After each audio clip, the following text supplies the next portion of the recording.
Nuevo bloque en Punta la M, sumamos a Mayo Giardelli. Buen día, Hola, ¿cómo Pau, le va? ¿cómo estás? Bien, muy bien. Bueno, y acá, retomando la temática que por estas horas ocupa los lugares centrales de todos los programas periodísticos y que tiene que ver con las decisiones que se deberían tomar, que se están analizando. El propio secretario de Salud de la ciudad de Río Cuarto, Marcelo Ferrario, ayer comentaba, ¿no?, el análisis y el diálogo permanente de gobierno con municipios en la necesidad de que Córdoba tome decisiones y decisiones políticas con respecto a restricciones con lo que está pasando con la pandemia, Sumo ¿no? lo que vos decís, Pauli. Por un lado también los diferentes intendentes de la provincia de Córdoba que ya también han dicho, sí, hay que tomar medidas. Y ¿sabes qué pensaba? La preocupación de las personas, porque se sabe que el viernes va a haber algún anuncio a nivel nacional, a nivel provincial. Entonces muchos comerciantes, muchos trabajadores de a pie que también están pensando, bueno, ¿qué va a pasar? ¿Cómo se va a modificar nuestro esquema? Pero lo importante, y me parece que por eso tenemos a nuestro invitado ya conectado, es ¿qué pasa en Córdoba que tenemos este pico de contagios que casi en una semana hemos llegado a 15.000 personas contagiadas en la provincia? El doctor Juan Pablo Caeiro, infectólogo, además miembro del comité asesor del gobierno provincial, está en diálogo con nosotros. Buen día, gracias por el contacto nuevamente, doctor. ¿Cómo le va? Paula y Magdalena lo saludan. Buen día, ¿qué tal? Bueno, ¿cuál es la realidad epidemiológica de Córdoba que está en este franco ascenso de curva de contagios y lamentablemente fallecimientos que preocupa, pero que parece demorar decisiones políticas? ¿Cuál es la interrelación entre una cosa y la otra, doctor? No, lo primero es que está claro que los casos están más altos, entonces las medidas hay que tomarlas, eso está claro, tiene eh, bien en mente el ministerio y todo el equipo.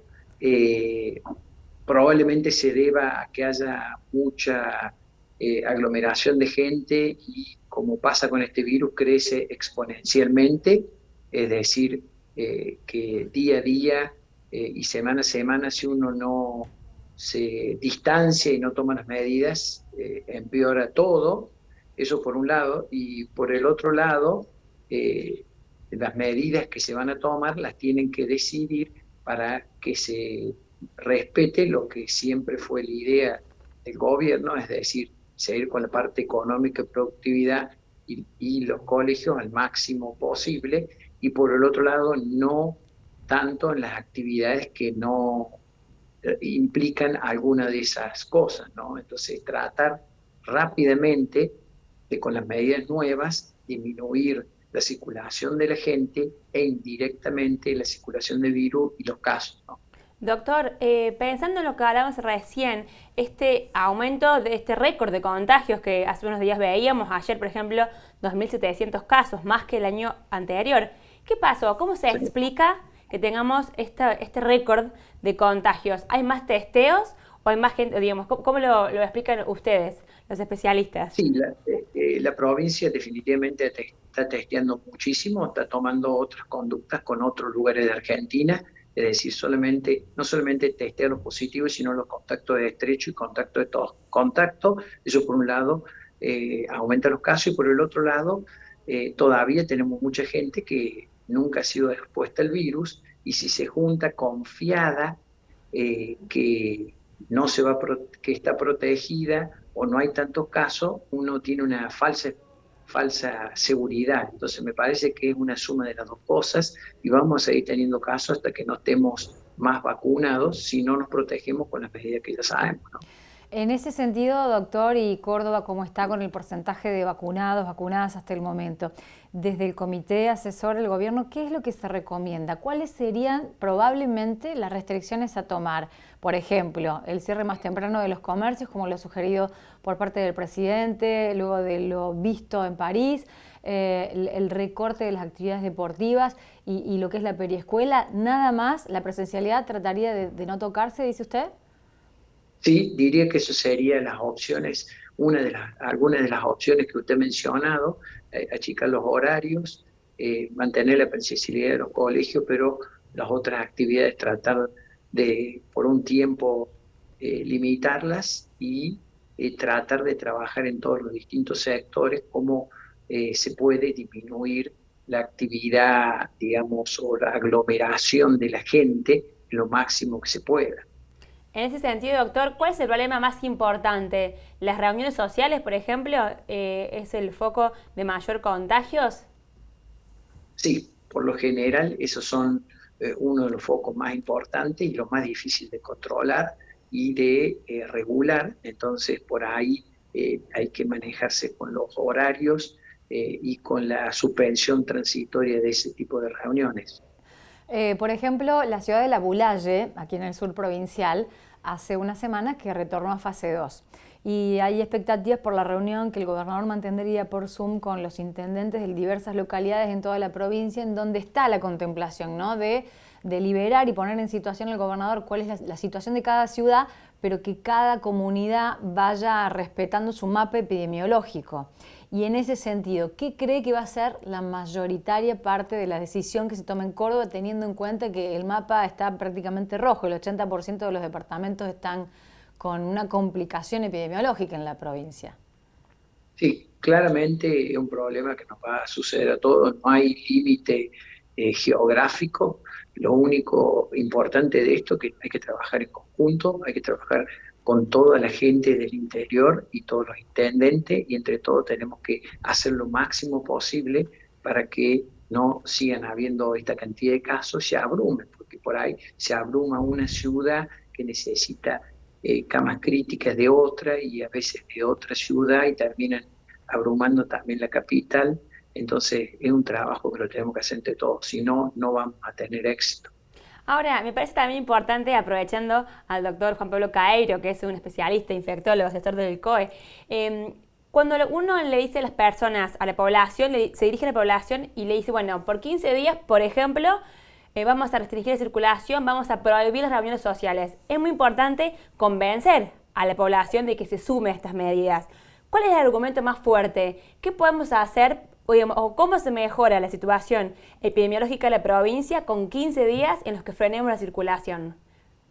Sí, creo que el argumento más fuerte, así simple me parece, que es como los casos suben exponencialmente, como decimos rápidamente, también si uno hace las cosas muy bien, rápidamente bajan, es decir, la subida y la bajada son exponenciales, así como sube de golpe y no da espacio a nada, también puede bajar si todos nos comportamos de la misma manera y tratamos de mantener las cosas que hace falta, digamos, productiva económicamente sin ninguna abrumación. Entonces me parece que eso es lo más importante que tenemos y tiene que ser entre todos. Si yo ya estoy vacunado, estoy infectado y estoy tranquilo, debo seguir trabajando en mí.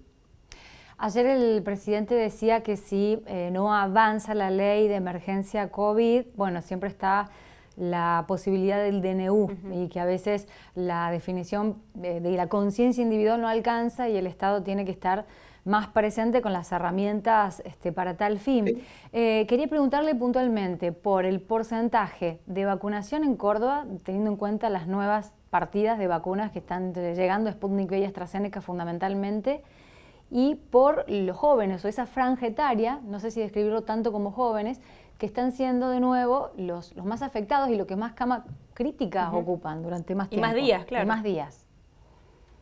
No, bueno, primero las vacunas, la cantidad de vacunas que se recibe, en la gran mayoría de los casos son distribuidas en la capital y en el interior y se está vacunando progresivamente a gente primero más grande, después menos y menos y con todas las actividades, por ejemplo, esenciales o críticas como su cuidador de la salud y también los que tienen comorbilidades. A lo que tenemos que apuntar al máximo a la gente que se muere.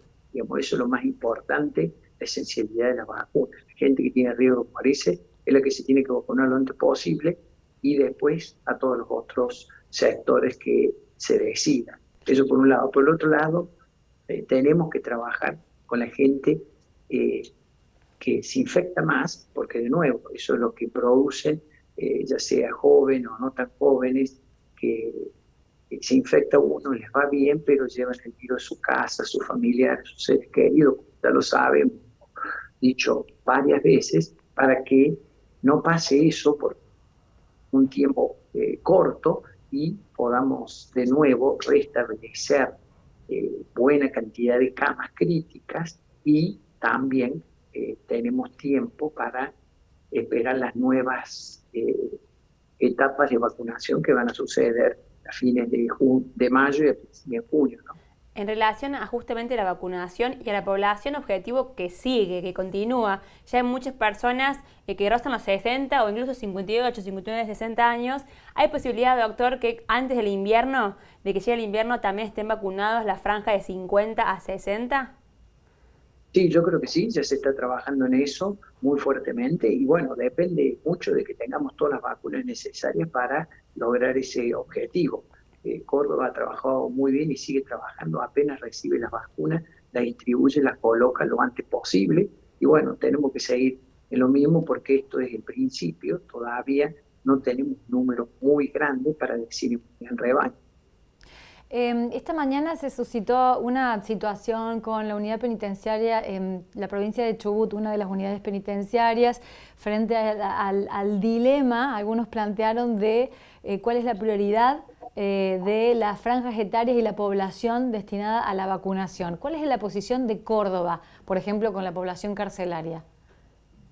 No, todos los lugares que están encerrados tienen mucho más riesgo de tener brotes y epidemias, así que hay que tener mucho cuidado, como por ejemplo todos los asilos que se vacunó a la gente que trabajaba y a la gente que permanecía ahí muy rápidamente porque es donde surgieron los brotes. Las prisiones son otros de los lugares peligrosos, pero también hay que agregar que, como digo yo, la esencialidad de una vacunación no solamente pasa por la posibilidad de que haya un brote en ese lugar, sino que la gente que se infecte vaya a tener alta morbilidad, es decir, internaciones en terapia intensiva y mortalidad, que se mueran. Me parece que a eso es lo que hay que apuntar lo antes posible.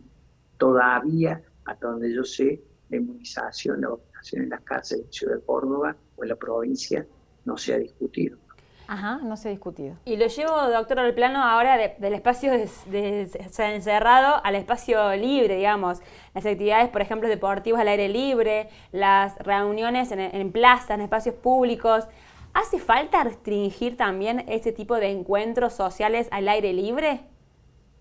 Sí, el encuentro social al aire libre, con protección, con barbijo, distanciamiento, o no compartiendo los líquidos, qué sé yo, mate, o una botella de bebida para pasarlo entre personas, no son peligrosos. El problema es que uno libera esos sectores para hacer actividades individuales o de poca gente, que sé yo, un partido de pádel o de tenis. No es lo mismo que haber una aglomeración por un partido de fútbol con todos los familiares, los amigos, haciendo, digamos, el aliento y juntándose, que eso también crea brotes, lamentablemente. En la mañana de hoy se conoció una declaración del presidente Putin con la posibilidad de que Sputnik V se concrete, ¿no?, con su elaboración en la Argentina y que se regularice periódicamente envíos de Sputnik V. ¿Qué le parece que Argentina tenga esa posibilidad? Bueno, se siguen las tratativas incluso hasta con la misma Soberana en Cuba para que Argentina pueda tener la posibilidad de producción nacional, o una parte al menos. Siempre es muy bueno tener producción nacional para estos productos farmacéuticos. Ojalá que sí sea así. Lo que siempre a uno le preocupa es que nosotros necesitamos lo antes posible, ¿no?, las vacunas, y uno le da la impresión que si se fabrican en Argentina eso va a demorar un poco, pero bueno, a lo mejor para fin de año o después para el segundo semestre del año que viene sirve. Definitivamente la capacidad, infraestructura intelectual en Argentina existe. Bueno, excelente, doctor, muy completo. Le agradecemos muchísimo el contacto con Puntal AM, hemos tocado un montón de temas. Vamos a seguir seguramente molestándolo más adelante porque, bueno, vemos que esta cuestión de la pandemia nos va a seguir acompañando un tiempo más. Sí, sin duda, y la necesidad de actualizar permanentemente, ¿no?, cifras. A lo mejor son temáticas que vamos tocando, pero que van cambiando mucho, doctor. Así que muchas gracias. Hasta luego, que tenga buen día. Hasta luego.